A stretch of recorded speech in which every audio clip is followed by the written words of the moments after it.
সম্প্রতি ভিউয়ার্স আসসালামু আলাইকুম। আশা করি সকলে ভালো আছেন। আপনারা দেখছেন কৃষি তথ্য ভান্ডার ইউটিউব চ্যানেল। আমি মোহাম্মদ মুখলেসুর রহমান আবারও চলে আসলাম নতুন একটি ভিডিও নিয়ে। আজ এই ভিডিওর মাধ্যমে আমরা বিনা দাস সম্পর্কে জানবো। সম্প্রতি ভিউয়ার্স আপনারা যারা টেনশনে আছেন যে লবণাক্ত জমি কি ধান চাষ করব, তাদের জন্য একটা সুখবর হলো বিনা দশ। এই লবণ জমি অতিরিক্ত মাত্রায় লবণ সহ্য করতে পারে কিন্তু বিনা দশ। শুধু লবণ না, যে অঞ্চলে লবণাক্ততা বেশি এবং বন্যা অঞ্চলও, যে বন্যার সাথে সাথে লবণের পরিমাণ বেশি, সে অঞ্চলে অধিক পরিমাণ ফলন বৃদ্ধি করে উপযুক্ত পরিবেশ পেলে বিনা দশ। জানবো জাতের বৈশিষ্ট্য, জাতের জীবনকাল, ফলন কেমন, চাষাবাদ পদ্ধতি, আরও বিস্তারিত অনেক কিছু জানবো এই বিনা দশ সম্পর্কে। তো সম্প্রতি ভিউয়ার্স ভিডিওটি স্কিপ করবেন না, ভিডিওটি দেখবেন। ভিডিওটি ভালো লেগে থাকলে চ্যানেলটি অবশ্যই সাবস্ক্রাইব করবেন, পাশে থাকা বেল আইকনটি বাজিয়ে দিবেন যাতে পরবর্তী ভিডিও আপনি সাথে সাথে পেয়ে যান। সম্প্রতি ভিউয়ার্স আমরা প্রথমে জেনে নেই বিনা দশের জীবনকাল কেমন। এই বিনা দশের জীবনকাল 123 থেকে 132 দিন। সম্প্রতি ভিউয়ার্স এর ফলন হেক্টর প্রতি 5 টন। তবে উপযুক্ত পরিবেশ পেলে কিন্তু ফলন বৃদ্ধি করা যায়। এই উপযুক্ত পরিবেশ যদি আমরা আধুনিক পদ্ধতিতে যদি বিনা দশ চাষ করতে পারি, তাহলে কিন্তু আমাদের এই 5 টন থেকে 6 টন করা অবশ্যই সম্ভব উপযুক্ত পরিবেশের মাধ্যমে। সম্প্রতি ভিউয়ার্স আমরা জানবো এই বিনা দশের জাতের বৈশিষ্ট্য। সবচেয়ে ইম্পর্টেন্ট বিষয়টা হলো এই জাতের বৈশিষ্ট্য। পাতা খাড়া ও সবুজ, প্রচণ্ড কাণ্ড শক্ত ও গাছ অনেক মজবুত, হেলে পড়ে না, খাড়া থাকে, এমনকি ঝড় আবহাওয়া ও গাছের কোনো ক্ষতি হয় না। জাতটি লবণ অঞ্চলে অধিক বীজ উৎপাদন করতে সক্ষম। সম্প্রতি আছে জাতটি কিন্তু লবণাক্ততা সহনশীল এবং এই জাতের কিন্তু বাতাস সহনশীল একটি জাত। অতিরিক্ত তাপমাত্রায় লবণ জাত সহনশীল এবং রোগ বেলায় আক্রমণ খুবই কম। উৎপাদনের খরচ অন্যান্য জাত ছাড়াও অনেক কম। সম্প্রতি আমরা লবণাক্ততা জমিতে কিন্তু এর পরিমাণ অনেক বেশি। সম্প্রতি আমরা যেমন এই জমি যদি স্বাভাবিক, যেসব জমিগুলো স্বাভাবিক জমি লবণের পরিমাণ কম, তাদের ফলন কিন্তু 5 থেকে 6 টন, 5 টন থেকে 6 টন। আর এই বিনা দশ যদি লবণাক্ততা জমিতে যদি চাষাবাদ করা যায়, এই লবণাক্ততা জমিতে যদি উপযুক্ত পরিবেশের মাধ্যমে সার ব্যবস্থাপনার মাধ্যমে যদি চাষ করা যায়, তাহলে কিন্তু ফলন দরকার 9 টন থেকে 8 টন, 8 টন থেকে 9 টন পর্যন্ত ফলন হওয়া সম্ভব। সম্প্রতি কিভাবে চাষ করবেন, কি কি সার দেবেন সে সম্পর্কে এখন আমরা বিস্তারিত জানবো। চাষাবাদ পদ্ধতি সম্পর্কে এখন জানবো। এটি বোরো মৌসুমের ও ফসল হলেও আমন ও বোরো মৌসুমের উভয় মৌসুমে উপযোগী।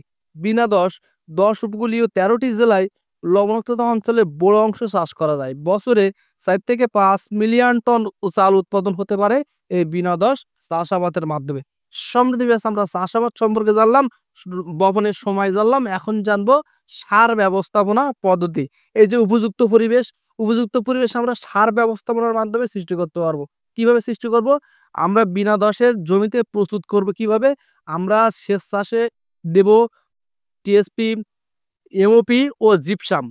এই 3টি সার একসাথে করে মিক্সার করে আমরা সেচ চাষে অবশ্যই প্রয়োগ করব বিনা দশের ক্ষেত্রে।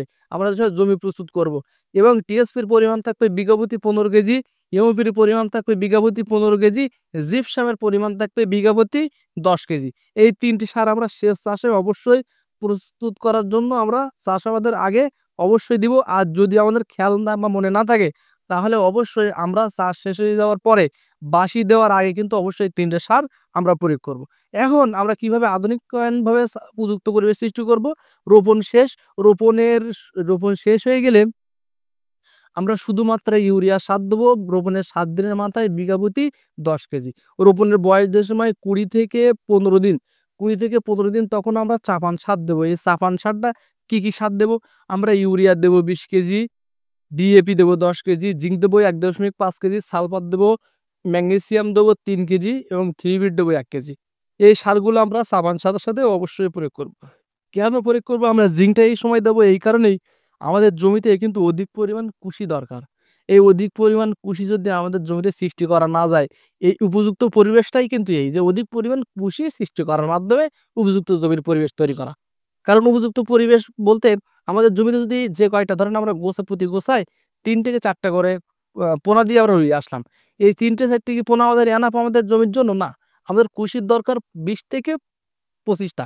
এই 20 থেকে 25টা কুশি আমাদের ওই মাথায় কাঙ্ক্ষিত মাত্রায় ফলন এনে দেবে এবং এই 20 থেকে 25টা আমাদের যে সময় গাছে হবে, অনেক কুশি দেখবেন যে ছোট-খাটো। এই ছোট-খাটোগুলো উপরে তোলার জন্য অর্থাৎ বৃদ্ধি করার জন্য আমাদের এই জিঙ্কটা জমিতে প্রয়োজন। এই জিঙ্কটা দেওয়ার মাত্রাই হলো জমির খাদ্য সরবরাহ করে। আর থিওবিটটা দেওয়ার অধিক পরিমাণ পাশকাঠি বা কুশি বৃদ্ধি করার জন্য বা পোনা বৃদ্ধি করার জন্য আমরা থিওবিট স্প্রে করি। সম্মানিত ভিউয়ার্স, আমরা তাহলে সার কি পরিমাণ দেবো এই মানে সেটা জানলেন। আর তৃতীয়, কারণ ৩ কিস্তিতে সার প্রয়োগ করবো। তৃতীয় কিস্তি হলো কাইস্থল আসার ৩ থেকে ৪ দিন আগে আমরা বিঘা প্রতি ইউরিয়া দেবো ১০ কেজি। আর লাল সার অর্থাৎ এমওপি সার দেবো বিঘা প্রতি 10 কেজি দিয়ে আমরা সারের কোটা শেষ করে দেবো। এখন আমরা বীজতলা কখন তৈরি করব বীজ রোপণের সময়?